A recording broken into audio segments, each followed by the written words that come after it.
السلام عليكم اخواني، حياكم الله متابعين دراجات عدي ابو عسل. اخوان، الام اف 12 انباعت، الدراجه الجديده ان شاء الله انباعت. الاخونا رائد من اهالي الموصل، رائد قال الصبح بالعشرة بالدعش احول لك، يلا دز لي دراجه. والرجال ثقه، والرجال حول فلوسه ووصلت فلوسه، وهاي الدراجه راح تروح النقليات الموصل.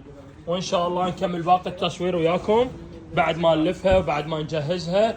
اخونا ابو يونس هناك يكمل لكم التصوير ويكمل يكمل باقي الامور بعد ما توصل هناك وتأمرونا امر، وان شاء الله توصل لك بالسلامه، وان شاء الله نرجع وياكم بعد ما تشوفوها ملفوفه وواصله النقليات الموصل. حياكم الله.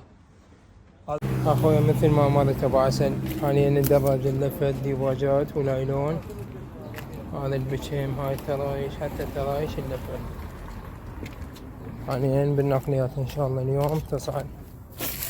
هاي الدراجة صورة صحيحة. هاي اللي ترينا ان شاء الله.